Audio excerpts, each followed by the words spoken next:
Hello students, my dear friends, मित्रों। जैसा कि मैं आप टॉपिक बदल दिया हूँ अपने इस फर्स्ट वीडियो वॉइस का आएगा। आपको वॉइस के बारे में बताया जाएगा। इसको आप जानिए कि वॉइस क्या होता है, वॉइस कैसे चेंज होता है। आपको वॉइस के माध्यम से एक्टिव पैसिव चेंज करना आ जाएगा।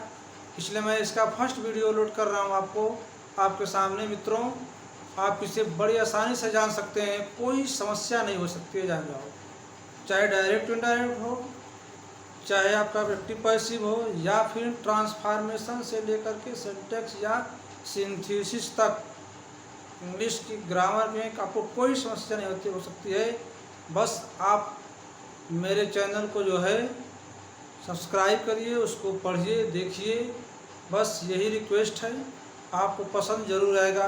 ये 100% मैं इतना दावा करता हूँ कि आपको इंग्लिश से कोई समस्याएं नहीं होगी। इसलिए मित्रों, मैं वॉइस संबंधित आपको ये वीडियो बना करके आपके सामने अपने यूट्यूब चैनल पर आपको पोस्ट करूँगा। मेरा यूट्यूब चैनल है, ठीक है, @मणिकांत यादव क्लास 12.com पर आप जाएंगे तो सर्च करेंगे तो मेरा चैनल मिल जाएगा। इसलिए मित्रों, आइए हम पढ़ेंगे आज वॉइस क्या होता है। What is voice? Voice means होता है वाच्य। वॉइस क्या चीज़ है, इसको जान लें, ठीक है। वॉइस का मतलब होता है, ठीक है, स्टेटमेंट को, कथन को किस तरीके से, ठीक है, कहते हैं, बोलते हैं, बताने की तरीका, ये वॉइस कहलाता है, वाच्य कहलाता है। जो मूल रूप से दो प्रकार के होते हैं। कितने प्रकार के बच्चों? दो प्रकार के। पहला बेटा होता है, ठीक है, एक्टिव वॉइस, दूसरा पैसिव वॉइस। जनरली सी बात है, आप जानते हैं, पढ़े हुए। जो लोग नहीं जानते हैं वो जान लें, जो जानते हो अभी देखें, जरूर डिफरेंस मिलेगा, सूत्रों में डिफरेंस मिलेगा। पहली वीडियो आपकी केवल चर्चा होगी, इस पर वॉइस पर चर्चा होगी आज। इसके बाद नेक्स्ट वीडियो जब लोड करेंगे तो हम टेंस के आधार पर बताएंगे, सेंटेंस के आधार पर बताएंगे आपको। आप जानते हो कि वॉइस केवल 3 सेंटेंसों की बनती है और 2 का नहीं बनता है।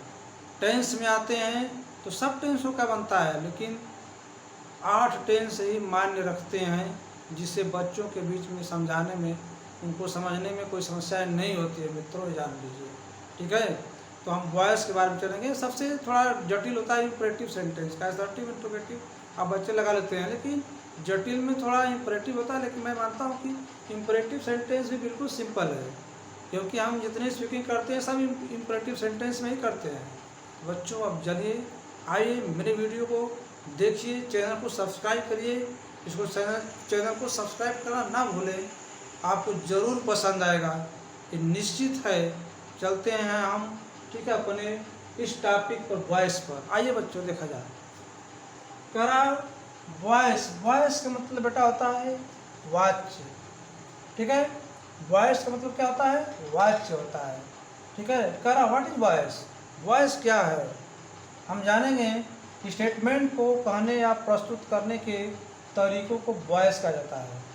हम जानते हैं कि जो कथन हमारा है, उसको कहने, बताने, प्रस्तुत करने के तरीके को वॉइस कहता है। वॉइस बेटा 2 प्रकार के होते हैं। पहला एक्टिव वॉइस, जिसको हम बोलते हैं कर्तावाच्य, कहीं कहीं कर्तृवाच्य भी लिखा होता है बेटा।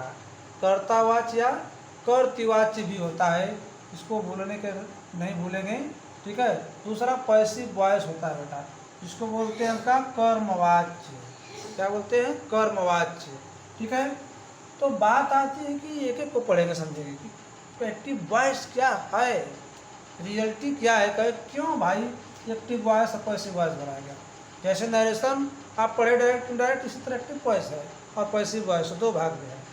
तो एक्टिव वॉइस में ऐसा वाक्य जिसमें कर्ता मतलब जो सब्जेक्ट है, कार्य करने वाला है, जो कहने वाला है, बताने वाला है, प्रधान होता है, तो उसे हम एक्टिव वॉइस कहते हैं या कहा जाता है बेटा। सीधा सीधा ऐसा वाक्य जिसमें कर्ता प्रधान होता है, ठीक है, तो उसे हम एक्टिव वॉइस कहते हैं। यहाँ पे बदल देते हैं, ठीक है। डिफिनेशन में थोड़ा सुधार हो जाए। एक्टिव वॉइस कहते हैं, क्या आ जाएगा बेटा, कहते हैं, ठीक है ना। किसको, जिसमें कर्ता प्रधान होता है। कैसे बेटा, वर्ब का चेंजिंग सब्जेक्ट के अनुसार हो, कार्य करने का प्रभाव सब्जेक्ट पर पड़े, एक्टिव वॉइस कहलाता है। कोई कार्य कर रहा, कौन किया, फलाना किया, नाम से पुकारा गया, सब्जेक्ट के रूप में काम कर रहा है। जैसे एग्जाम्पल में दिया हुआ यहाँ, Ram reads a book, active voice है। राम किताब पढ़ता है, कौन किताब पढ़ता है, राम पढ़ता है। एक्टिव वॉइस का मतलब होता है कि यदि हूँ शब्द लगा दोगे, क्वेश्चन मार्क में हूँ लगा दिया आपने, तो आपको बेटा यदि हूँ से क्वेश्चन खोजोगे तो आपका सब्जेक्ट निकल के आएगा जो एक्टिव